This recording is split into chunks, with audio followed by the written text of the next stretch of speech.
இலங்கை குண்டுவெடிப்பு சம்பவத்தில் உயிரிழந்தோரின் எண்ணிக்கை 160ஆக உயர்ந்துள்ளது. மேலும் இச்சம்பவத்தை பற்றிய கூடுதல் தகவல்களை தருகிறார் எமது செய்தியாளர் நிஷா. வணக்கம் நிஷா. இலங்கையில் தேவாலயம் உட்பட 5 இடங்களில் குண்டுவெடிப்பு நிகழ்ந்துள்ளது. இது குறித்தான விரிவான தகவலை பகிர்ந்து கொள்ளலாம்.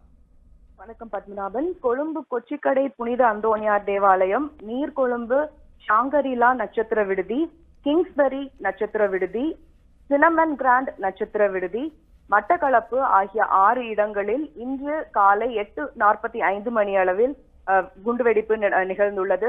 அதாவது மொத்தமாக 3 ஹோட்டல்களிலும் 3 தேவாலயங்களிலும் இந்த குண்டுவெடிப்பானது நடைபெற்றுள்ளது. இதில் முதல் தாக்குதலானது கொழும்புவில் உள்ள புனித அந்தோனியார் தேவாலயத்திலும், கட்டுவாப்பிடியா பகுதியில் இருக்கும் புனித செபஸ்டின் தேவாலயத்திலும் நடைபெற்றுள்ளது. அதனைத் தொடர்ந்து மற்ற 4 இடங்களிலும் அடுத்தடுத்ததாக குண்டுவெடிப்பானது நடந்துள்ளது. கடைசியாக நமக்கு கிடைத்த தகவலின்படி பார்க்கும்போது இந்த 6 இடங்களில் நடந்தேறிய இந்த குண்டுவெடிப்பு சம்பவங்களில் சுமார் 160 பேர் உயிரிழந்துள்ளனர், 370 பேர் வரை காயமடைந்துள்ளனர். மேலும் கொழும்புவில் குறைந்தது 47 பேர் உயிரிழந்திருப்பதாகவும், நீர்கொழும்புவில் குறைந்தது 50 பேர் வரை உயிரிழந்திருக்கலாம் என்றும் அங்கிருந்து காவல்துறை தெரிவித்துள்ளது. கொழும்பு நட்சத்திர விடுதிகளில் இந்த குண்டுவெடிப்பு சம்பவமானது நடந்திருப்பதால் மேலும் வெளிநாட்டவர்களும் உயிரிழந்திருக்கலாம் என்றும் அஞ்சப்படுகிறது. காயமடைந்துள்ள பலரும் சிகிச்சைக்காக கொழும்பு மருத்துவமனை, மட்டக்களப்பு மருத்துவமனை, நீர்கொழும்பு மருத்துவமனைகளில் அனுமதிக்கப்பட்டுள்ளனர். தீயணைப்பு மற்றும் மீட்பு பணியாளர்கள் சம்பவ இடங்களில் மீட்பு மற்றும் உதவி பணிகளில் ஈடுபட்டு வருகின்றனர். அதே போல குண்டுகளை செயலிழக்கும் பிரிவினரும் மற்றும் ஸ்பெஷல் ஸ்குவாட் என்று சொல்லப்படும் விசேஷ அதிரடி படையினரும் உள்ளிட்ட பல பாதுகாப்பு பிரிவுகளும் இந்த சம்பவ இடங்களில் பார்வையிட்டு வருகின்றனர். இதற்கு பின்னர் ஏற்கனவே ராணுவத்தின் பாதுகாப்பில் இருக்கும் யாழ்ப்பாணம் பகுதிக்கு கூடுதலாக ராணுவ பாதுகாப்பும் போடப்பட்டுள்ளது. இலங்கையில் இருக்கும் பிற தேவாலயங்களில் இருந்தும் மக்கள் அவசரமாக வெளியேற்றப்பட்டனர். இன்று ஈஸ்டர் பண்டிகை என்பதால் தேவாலயங்களில் கூட்டம் அதிகமாக காணப்பட்டது. மேலும் குண்டுவெடிப்பு குறித்த விசாரணைக்கு அனைத்து பாதுகாப்பு பிரிவு அமைப்புகளும் களமிறக்கப்பட்டுள்ளதாக இலங்கை அதிபர் மைத்ரிபால சிறிசேன தெரிவித்திருக்கிறார். மேலும் பிரதமர் ரணில் விக்ரமசிங்கே தலைமையில் பாதுகாப்பு குறித்த அவசர கூட்டமும் நடைபெற உள்ளது. இது போன்று தற்போது வரை ஸ்ரீலங்காவில், அதாவது இலங்கையில் இதுதான் தற்போதைய நிலை. நிஷா, அதே மாதிரி முதல் கட்ட தகவலில் ஒரு சைக்கிளில் இருந்து அந்த வெடிகுண்டுகள் வெடிக்கப்பட்டிருப்பதாக தகவல் வெளியாக நிலையில் தற்போது உயிரிழந்தவர்களின் குறித்த விவரங்கள் கண்டறியப்பட்டிருக்கிறதா? இதற்கு வேறெந்தும் பயங்கரவாத அமைப்புகள் பொறுப்பேற்றிருக்கிறார்களா? இதற்கு இதுவரை வேறு எந்த பயங்கரவாத அமைப்புகளும் பொறுப்பேற்கவில்லை பத்மநாபன்.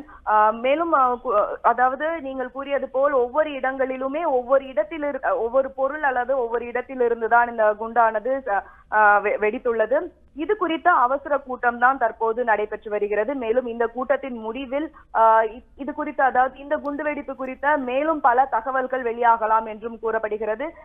அதாவது இலங்கை ராணுவ இலங்கையை பொறுத்தவரையில் அவர்களது புலனாய்வு துறையானது மிகவும், அதாவது துல்லியமாக பல இதற்கு முன்னால் நடந்த பல அசம்பாவிதங்களில் மிக துல்லியமாக செயல்பட்டு சரியான பல விடைகளை கண்டுபிடித்துள்ளனர். அதனால் இதுவரை இந்த தாக்குதலுக்கு யாரும் பொறுப்பேற்கவில்லை என்பதால் இந்த புலனாய்வு துறையானது அவர்களது வேலையை செய்து பின்னர் அதாவது துல்லியமாக இந்த தாக்குதலுக்கு யார் காரணம் என்பதை விரைவில் அறிவிப்பார்கள் என்று கூறப்படுகிறது.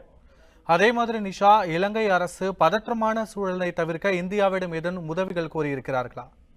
இலங்கையை பொறுத்தவரையில், அதாவது அவர்களது புலனாய்வு துறை பற்றி ஏற்கனவே கூறினேன். அவர்கள் மிகவும், அதாவது துல்லியமாக செயல்பட்டு பல விடைகளை கொடுத்துள்ளனர்.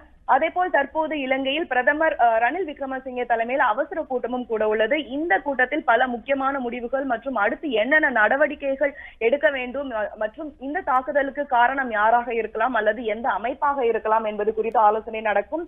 மேலும் தற்போதைய தகவல்களின்படி இதுவரை வேறு எந்த வெளிநாட்டிற்கும் அல்லது இந்தியாவிற்கோ இலங்கை அரசாங்கமானது எந்த ஒரு உதவியையும் இதுவரை நாடவில்லை. ஆனால் இதற்கு முன்னால் நடைபெற்ற ஒரு சில அசம்பாவித சம்பவங்களின் போது இந்திய ராணுவத்தின் இன்டெலிஜென்ஸ் அசிஸ்டன்ஸை இலங்கை நாடியுள்ளது. அதாவது தொழில்நுட்ப ரீதியாக பல உதவிகளை இந்திய ராணுவம் இலங்கைக்கு செய்துள்ளது. தற்போது நடந்துள்ள இந்த குண்டுவெடிப்பு சம்பவத்தை வைத்து பார்க்கும்போது இந்திய செயற்கைக்கோள், அதாவது இந்திய ராணுவத்திற்கு பயன்படுத்தப்படும் செயற்கைக்கோள் உதவியோடு இந்த குண்டுவெடிப்பிற்கு காரணம் யாராக இருக்கலாம் என்றும் அந்த செயற்கைக்கோளை வைத்து எந்த மாதிரியான தகவல்களை பெற முடியுமோ அது குறித்த உதவியை நாடுவதற்கு வாய்ப்புகள் உள்ளன. ஆனால் இதுவரை அதிகாரப்பூர்வமாக இது போன்ற எந்த ஒரு உதவியும் இலங்கை ராணுவம் தற்போது வரை இந்தியாவிடம் கேட்கவில்லை. மேலும் இந்தியாவிலிருந்து அங்கு சென்று உதவிகள் அது போன்ற உதவிகளை இலங்கை அரசு இந்தியாவிடம் கேட்கும் பட்சத்தில் அது குறித்து வெளியுறவுத்துறை அமைச்சகம் முடிவெடுக்கும். மேலும் இந்தியாவிடம் அசிஸ்டன்ஸ் கேட்கும் நேரத்தில் மெடிக்கல் அசிஸ்டன்ஸ்